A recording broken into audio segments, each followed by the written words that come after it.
La atropina es un fármaco que pertenece a la familia de los anticolinérgicos, es decir, drogas que afectan al sistema nervioso autónomo o vegetativo.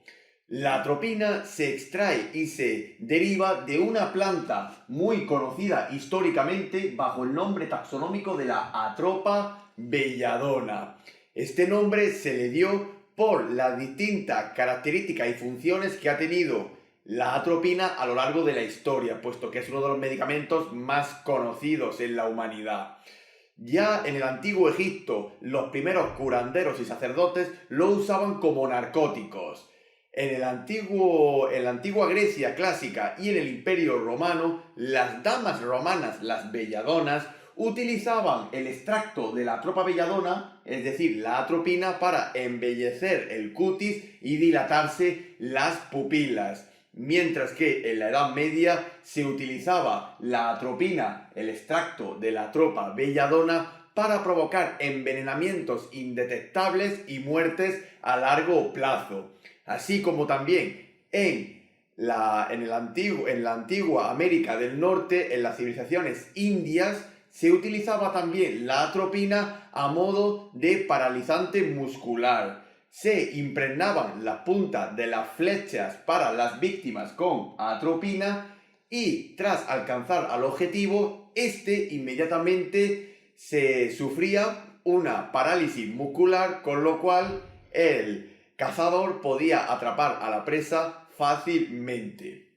Aquí podemos observar la estructura química de la atropina. Y también debemos recordar que la atropina no es solo uno de los extractos que se pueden sacar de la tropa belladona, sino que también tiene una hermana, la conocida como escopolamina, también actualmente bajo el nombre vulgar de la burundanga.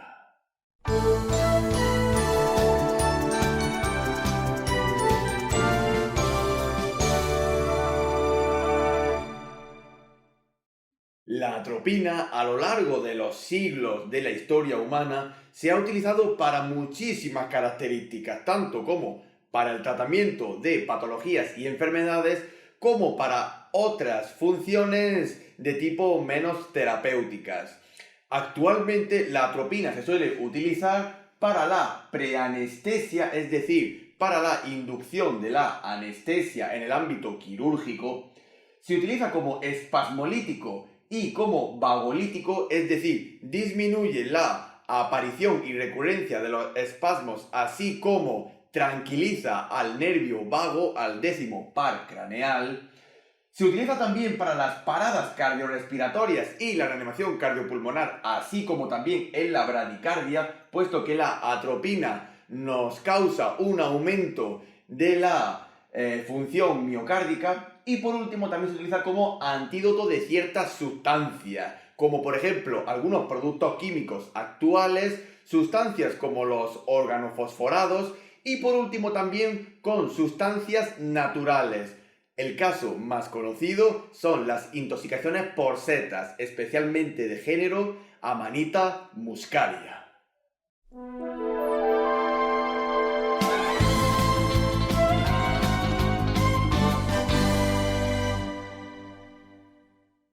Al ser un fármaco que afecta al sistema nervioso autónomo o vegetativo, la atropina está totalmente contraindicada en situaciones donde ya hay una exacerbación del sistema adrenérgico, del sistema simpático, y la atropina directamente suprime la actividad colinérgica, es decir, la actividad parasimpática. Por ejemplo, la atropina está totalmente contraindicada en el glaucoma, puesto que es capaz de aumentar la presión intraocular.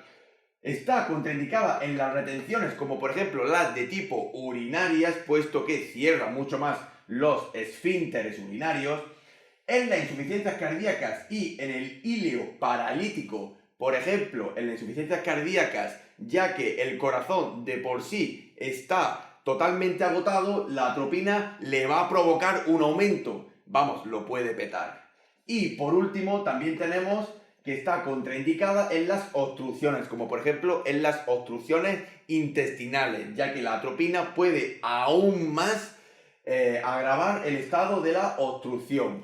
Así como también deberemos de tener en cuenta ciertas precauciones en la administración de atropina a ciertos pacientes, como por ejemplo aquellos que presenten insuficiencias tanto de tipo renal como de tipo cardíaca. En la presencia de arritmias, puesto que hemos dicho que la atropina es un estimulante miocárdico, en la tercera edad y en las poblaciones jóvenes, como por ejemplo en los niños, puesto que hay una mayor sensibilidad al efecto de la atropina y se pueden aparecer con más frecuencia efectos adversos, en la sobredosis de atropina, donde deberemos tener fármacos colinérgicos que potencien la acción parasimpática, como por ejemplo la neostigmina. En afecciones como por ejemplo las enfermedades pulmonares obstructivas crónicas y cuadros de fiebre, puesto que la atropina puede causar hipertermia como efecto adverso. Y por último, mucha precaución en la administración a pacientes que presenten bloqueos auriculoventriculares cardíacos y en pacientes que presenten cuadros de miastenia grave, donde administraremos tanto la atropina junto con una dosis de acetilcolinesterasa.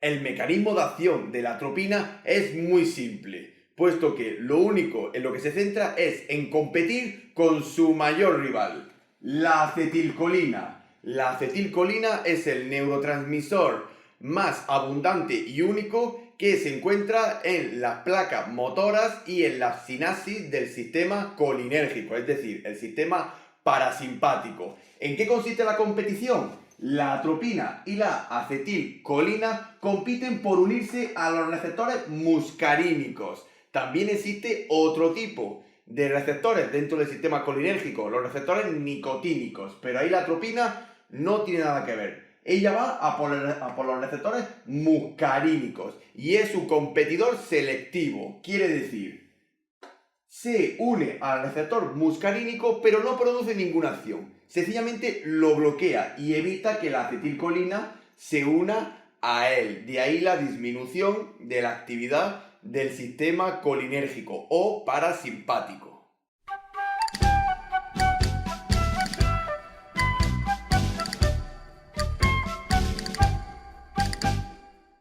Las vías de administración más usuales de la atropina suelen ser la vía subcutánea, la vía intramuscular y la vía intravenosa. Aunque debido al carácter inmediato con el cual se suele administrar la atropina para diversas funciones, como por ejemplo en la preanestesia y en las paradas cardiorrespiratorias, se suelen utilizar más la vía subcutánea y la vía intramuscular, mientras que la vía intravenosa se queda secundaria, por ejemplo, en indicaciones como de antídoto y en espasmolíticos.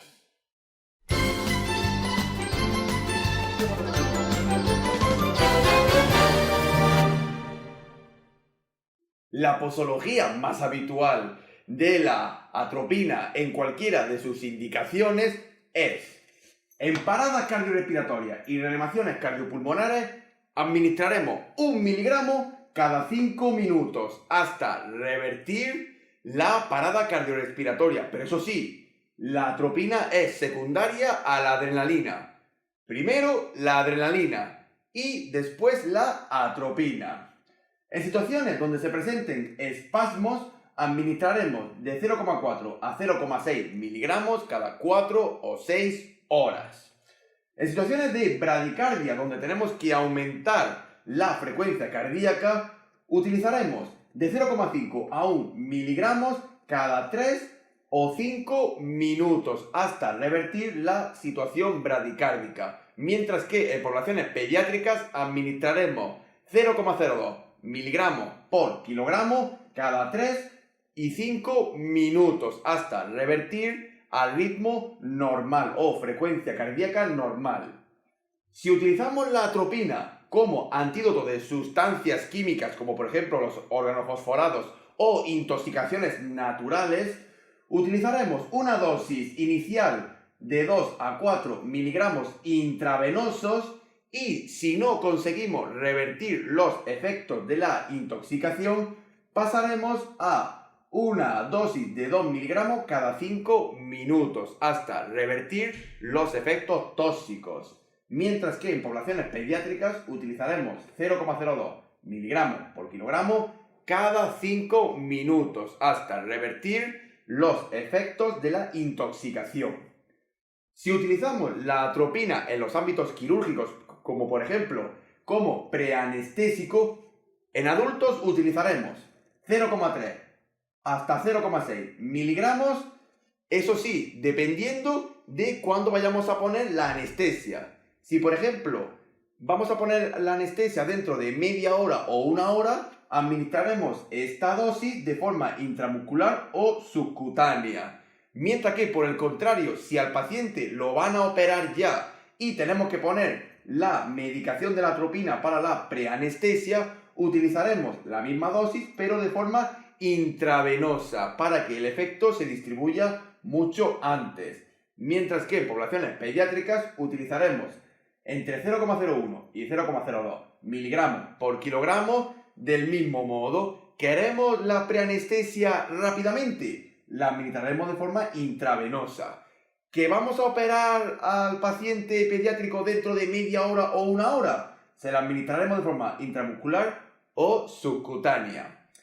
Y por último, si utilizamos fármacos colinérgicos como por ejemplo la neostigmina para revertir los efectos de los bloqueadores neuromusculares utilizados en la anestesia, como el atracurio, el rocuronio y el becuronio, utilizaremos la atropina para controlar los efectos colinérgicos que pueden derivarse de la neostigmina, es decir, del síndrome colinérgico. En los adultos utilizaremos 0,6 a 1,2 miligramos de forma intravenosa, mientras que en poblaciones pediátricas utilizaremos 0,02 miligramos por kilogramo de forma intravenosa. Recordamos, para controlar los efectos colinérgicos que pueden derivarse de la administración de la neostigmina.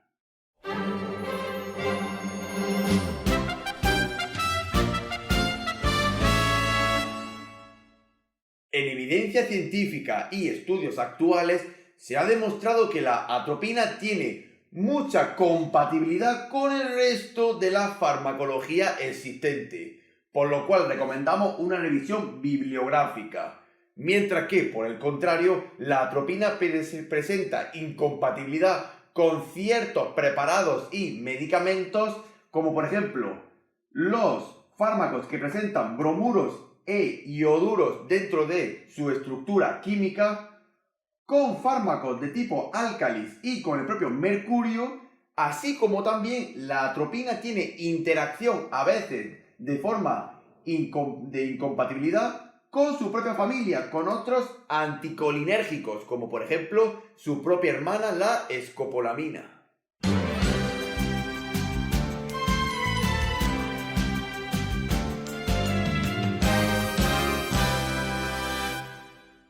Los efectos adversos de la atropina ya eran muy conocidos en la historia, puesto que, como hemos mencionado anteriormente al principio, la atropina se utilizaba en altas dosis para provocar parálisis muscular e incluso envenenamientos e intoxicaciones a largo plazo de forma indetectable.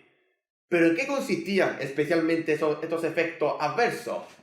Recordamos que la atropina es un anticolinérgico, es decir, suprime la actividad colinérgica, la actividad del sistema parasimpático, pero también es capaz de exacerbar la balanza autónoma, es decir, puede aumentar los efectos del sistema adrenérgico, del sistema simpático. Ahí encontramos ciertos efectos adversos como por ejemplo la excitación, la confusión mental, la descoordinación, la midriasis, el aumento de las pupilas, recordamos a las damas romanas, las belladonas, la génesis de arritmias, así como la presencia de dispepsias y otras alteraciones gastrointestinales. Los efectos que suele producir la atropina de tipo adversos se suele conocer bajo el nombre de síndrome anticolinérgico, es decir, se presentan síntomas que pertenecen al sistema parasimpático, al sistema colinérgico, por un abuso de la atropina. Estos efectos suelen ser la xerostomía, la sequedad de la boca, la sed, el estreñimiento y otros síntomas de tipo gastrointestinales, así como también de tipo urinarios, como por ejemplo la aparición de retenciones y de obstrucciones. Por último, decir que la atropina en el embarazo y la lactancia tiene categoría C, es decir, no se puede administrar a no ser que valoremos un beneficio en la paciente gestante o en la paciente a la cual está en plena lactancia. Tenemos que valorar el riesgo-beneficio de la administración de atropina. Aunque eso sí, es muy importante recalcar que a pesar de las contraindicaciones y los efectos adversos que tiene la atropina en el cuerpo humano, en situaciones como por ejemplo la parada cardiorrespiratoria y la reanimación cardiopulmonar, estos efectos adversos no existen. Lo prioritario es administrar atropina para revertir la situación de parada cardíaca y luego controlar los efectos adversos que vayan surgiendo.